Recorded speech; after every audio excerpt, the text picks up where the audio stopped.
নমস্কার বন্ধুরা, কেমন আছেন? আশা করি সকলেই ভালো আছেন। চলে এলাম আবার একটা নতুন ভিডিও নিয়ে আপনাদের সঙ্গে। সেদিন ছিল বুধবার, প্রচণ্ড বৃষ্টি হচ্ছিল, আর মাকে নিয়ে মেয়ে জামার সাথে চলে এসেছিলাম বাবুঘাটে সন্ধ্যা আরতি দেখতে। আমার সাথে যিনি বসেছিলেন উনি ছিলেন আমার মা। আর এই যে গঙ্গা আরতি দেখতে এসেছি গঙ্গার ঘাটে। আর গঙ্গা আরতি দেখতে এসেছি, মা গঙ্গা দেবীর মূর্তি দর্শন করব না। এই যে মা গঙ্গা দেবীর মূর্তি, এখানে মা গঙ্গা দেবীর মন্দির। এখানে গঙ্গা আরতি শুরু করার আগে মা গঙ্গা দেবীকে সন্ধ্যা আরতি দেখিয়ে নেওয়া হয়, তারপরে গঙ্গা আরতি শুরু হয়।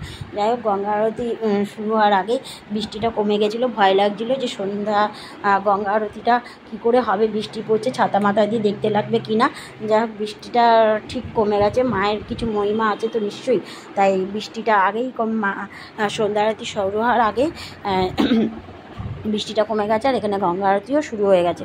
গঙ্গা আরতি প্রথমে শুরু করেছে ধূপকাঠি দিয়ে, এরপরে জলশঙ্খ, তারপরে নেবে ধুনো, তারপরে নেবে পঞ্চপ্রদীপ, তারপরে নেবে ফুল, তারপরে নেবে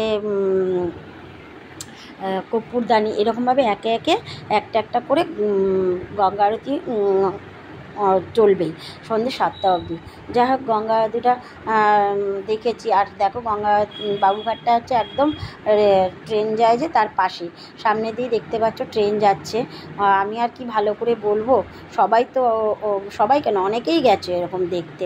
তা আমি আর বেশি ভালো কিছু তোমাদের মতো বলতে পারবো না অত সুন্দরভাবে গুছিয়ে। তা গঙ্গা আরতি দেখতে আসার সৌভাগ্য সেদিনকে আবার সত্যি হয়েছে। আমি কোনোদিন দেখতে আসতে পারিনি, আমার মাও দেখেনি। আর মেয়ে সেদিনকে বলেছিল আমি যাচ্ছি, তাই মেয়ে যেই বলেছে আমি এক কথায় রাজি হয়ে মাকে ফোন করে ডেকে নিয়েছি। মাকে নিয়ে মেয়ে জামার সাথে চলে এসেছিলাম। এরকম কাজের তাড়না, আমি অনেক কলকাতার বুকে কিছু কিছু জায়গা আছে যেগুলো আমি যেতে পারি না, আমার মায়েরও হয় না দেখা। তাই আমাকে যদি মেয়ে নিয়ে যায়, তাহলে আমি আমার মাকে নিয়ে যাই। এরকম ছোটোখাটো মন্দিরও বা তীর্থস্থান হোক ছোটোখাটো, এরকম আমি মাকে নিয়ে যাই। আর এরকম যদি একটা মেয়ে থাকে কারো, তাহলে তার তো সেই মায়ের পরম সৌভাগ্য। আর জামাই পাওয়াও সেরকম পরম সৌভাগ্য। আমার জামাইও যদিও কোথাও যায় এরকম ছোটোখাটো তীর্থস্থানে, আমাকে ডেকে নিয়ে যায়, কেননা আমার জামাইও চায় আমি একটু যাই। তাই এরকম মেয়ে জামাই পাওয়া সবারই সৌভাগ্য সত্যি। আর মায়ের মুখে শুনে এসেছি, মা ঠাকুমা দাদু বাবা এনাদের মুখে শুনে এসেছি যে বেনারসে গঙ্গা আরতি হয়। তাই এতগুলো বছর জীবনে কাটিয়ে দিলাম, কোনো দিন সৌভাগ্য হয়নি, আমার মায়েরও হয়নি, আমারও হয়নি, বা আমাদের পরিবারে কারোরই হয়নি যে বেনারসে গিয়ে গঙ্গা আরতি দেখবো বা ঘুরে আসবো। জীবনে হবে কিনা জানিও না। তাই মেয়ের দৌলতে এগুলো সব কিছুই দেখে নিলাম।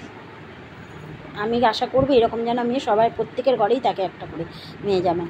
আর আমার ছেলের কথাও বলবো, ছেলে সাধারণত সময় পায় না, তাই নিয়ে যেতে পারে না। ছেলে সকাল 8:30টায় বেরোয়, 10, 11টা, 12টা কোনো দিন বেরিয়ে ঢোকে। তাই ছেলের কথা আর কী বলবো, ছেলেকে আর কিছু বলছি না। আমার ছেলেও খুব ভালো।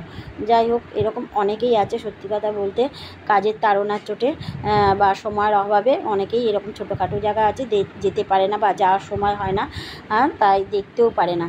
তাই আমি বলবো যে কেউ যদি সময় পাও একটু এরকমভাবে কাউকে সাথে নিয়ে, তাহলে বা যারা এখন এই গঙ্গা আরতি বাবুঘাটে, তারা সময় করে একবার যেও, দেখে এসো। সত্যি খুব সুন্দর জায়গা, খুব ভালো লাগলো দেখে, খুব সুন্দর।